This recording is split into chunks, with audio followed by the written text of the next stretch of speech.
ওই premise 2 cup hot coffee নিয়ে আয় তো। আরে আমি তো ওয়েটার না, তুমি কেন আমাকে এগুলো বলতেছো? তো এই পুরান ড্রেস পরার ওষুধ আবার বলতেছস ওয়েটার না? তুই কি তাহলে এই স্কুলের প্রিন্সিপাল নাকি? এই ফকিন্নির পোলা আমাদের স্কুলে ভর্তি হয়েছে কিন্তু তুই তো আমাদের স্কুলে দাঁড়ানোর যোগ্য না। কই থেকে যে আসে এসব? ওদের স্কুলে ভর্তি নিছে কি? প্রিমিস যে স্কুলে পড়তে আসছে সেই স্কুলে শুধু বড়লোকের ছেলেরাই পড়তে পারতো।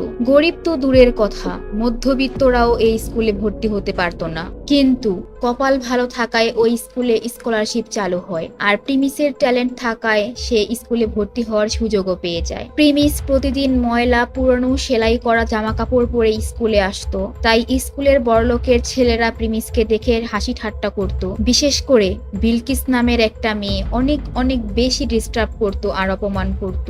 হঠাৎ একদিন স্কুল ছুটির পর প্রিমিস যখন বাসায় যাবে ঠিক তখনই দেখে তার সাইকেলের একটা চাকায় পাংচার করে দিয়েছে। আর ঠিক তখনই কি রাজকুমারের তো মনে হচ্ছে আজকে হাইটাই যাইতে হইব।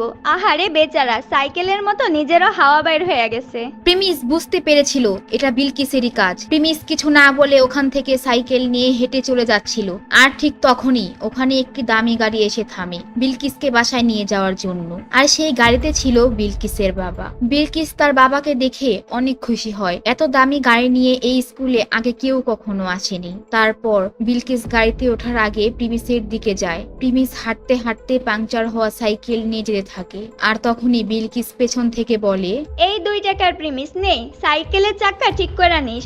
এইটা ঠিক করার মতো টাকা তো তোর কাছে নাই। কিন্তু ঠিক ওই সময়ে হঠাৎ কি যেন হয়। বিলকিসের বাবা হঠাৎ হাত জোড় করে প্রিমিসের সামনে আসে আর বলে, আরে স্যার, আপনি এখানে? আপনি স্কুলে পড়েন? আপনি দয়া করে বিলকিসের কথায় কিছু মনে করবেন না, কিন্তু আপনি এই ময়লা কাপড়ে আবার ভাঙা সাইকেল নিয়ে কি করতেছেন? আব্বু, তুমি এই ফকিনের পোলার কাছে হাত জোড় করে কেন কথা বলতেছো? ও তো আমাদের স্কুলের সব থেকে গরিব একটা ছেলে, তুমি ওকে এত সম্মান কেন করতেছো? বিলকিস আম্মু, তুমি কারে কি বলতেছো? তুমি চিনো উনারে? তুমি এখান থেকে এখন যাও, আর ওই গাড়িতে স্যার যাবে। তোমার জন্য আমি আরেকটা গাড়ি পাঠাইতেছি। হোয়াট? পাপা, তুমি এগুলা কি বলতেছো? এই ভিখারিকে গাড়িতে উঠায়া আমি গাড়ি থেকে নেমে যাব? বিলকিস, তুমি শোনো, আজকে আমরা যে এই দামি গাড়িতে উঠছি, এই টাকা পয়সা এগুলো সব ওনার কারণে হয়েছে। তুমি বুঝতে পারছো?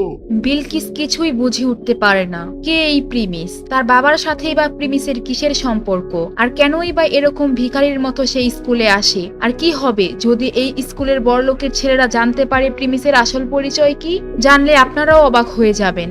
এটি আপনারা জানতে চাইলে অবশ্যই দিবস গেমিং এর ইউটিউব চ্যানেল সাবস্ক্রাইব করে নোটিফিকেশন বাটন বাজাইয়া রাখেন, এখানে পরের পর্বগুলো আসবে।